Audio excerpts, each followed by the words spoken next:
മഹാരാഷ്ട്രയിലെ സതാറയിൽ നിന്നുമുള്ള MP-യാണ് ഉദയരാജ് ഭോസ്ലെ. മറാത്ത സാമ്രാജ്യപതിയായിരുന്ന ഛത്രപതി ശിവാജിയുടെ പിൻഗാമിയാണെന്നാണ് ഈ നേതാവ് അറിയപ്പെടുന്നത്.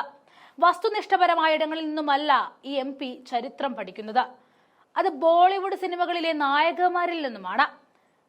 2 ആഴ്ച മുൻപ് ഈ നേതാവ് ഒരു പ്രസ്താവന നടത്തിയിരുന്നു. എന്തിനാണ് ഇങ്ങനെയൊരു ശവകുടീരം? ഒരു JCB കൊണ്ടുവന്ന് ഇളക്കി മാറ്റണം. അത് ഔറംഗസേബ് ഒരു കള്ളനും കൊള്ളക്കാരനുമായിരുന്നു. ഇതായിരുന്നു ആ പ്രസ്താവന. തൊട്ടു പിന്നാലെ BJP നേതാവ് നവനീത് റാണ ഈ പ്രസ്താവന ഏറ്റെടുത്തു. തുടർന്ന് BJP പ്രവർത്തകരും ഏറ്റെടുത്തതോടെ കളി മാറി. ഇതൊരു ചരിത്ര സ്മാരകമായതിനാൽ നിയമപരമായ വഴിയിലൂടെ മാത്രമേ അത് മാറ്റാനാകൂ എന്ന് പ്രഖ്യാപിച്ചുവെങ്കിലും മഹാരാഷ്ട്ര മുഖ്യമന്ത്രി ദേവേന്ദ്ര ഫട്നാവിസും ഔറംഗസേബ് സ്മാരകം തകർക്കണമെന്നതിൽ സംശയമില്ല. എന്നാൽ ബാബർ പള്ളി തകർത്തതുപോലെ ഔറംഗസേബ് സ്മാരകവും തകർക്കണമെന്ന വാശിയിലാണ് സംഘപരിവാർ ഇപ്പോൾ നിൽക്കുന്നത്. എല്ലാവരും ചേർന്ന് നാഗ്പൂരിൽ കലാപത്തിന് തിരികൊളുത്തി കഴിഞ്ഞിരിക്കുന്നു എന്ന് പറഞ്ഞാൽ മതി. ഇതൊരു ഹിന്ദു മുസ്ലിം പ്രശ്നമല്ല. ഛത്രപതി ശിവജിയുടെ സേനയിൽ ധാരാളം മുസ്ലിങ്ങൾ ഉണ്ടായിരുന്നു എന്ന് പിന്നീട് ഉദയരാജ് ഭോസ്ലെ തന്നെ കൂട്ടിച്ചേർക്കുമ്പോഴും കാര്യങ്ങൾ കൈവിട്ടു പോയിരിക്കുന്നു.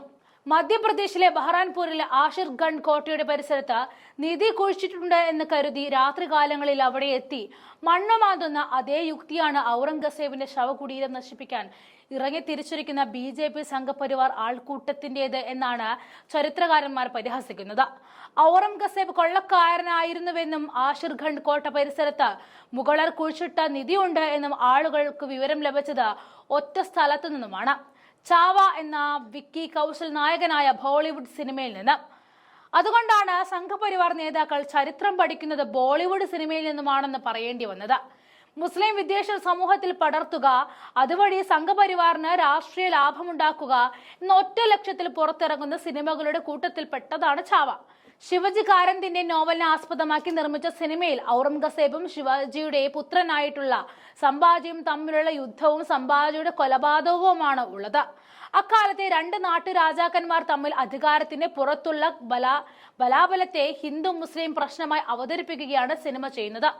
ഔറംഗസേബ് ഇതേപോലെ തന്നെയാണ് മറ്റ് മുസ്ലിം രാജാക്കന്മാരെ നേരിട്ടിരുന്നത് എന്നും സംഭാജിയും ശിവാജിയും ധാരാളം ഹിന്ദു ഭരണാധികാരികളെ കീഴടക്കിയാണ് ഛത്രപതി പദവിയിൽ എത്തിയതെന്നും സത്യവും സിനിമ മറച്ചു പിടിക്കുന്നുണ്ട്.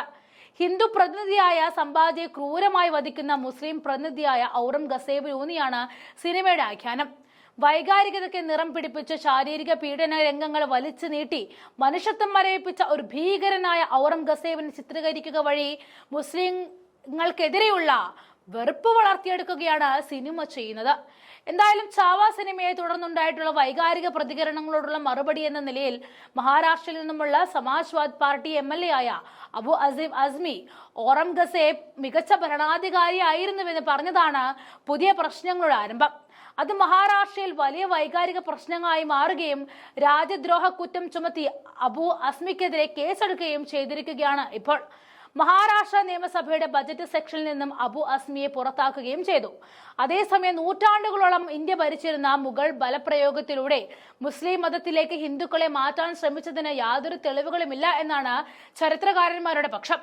ആ രീതിയിൽ മുസ്ലിം പരിവർത്തനത്തിന് മുഗൾ ശ്രമിച്ചിരുന്നുവെങ്കിൽ ഇന്ത്യയിൽ മുസ്ലിം ജനസംഖ്യ എത്രയോ ഇരട്ടിയായി മാറിയേനെയെന്നും ചരിത്രകാരന്മാർ പറയുന്നുണ്ട്.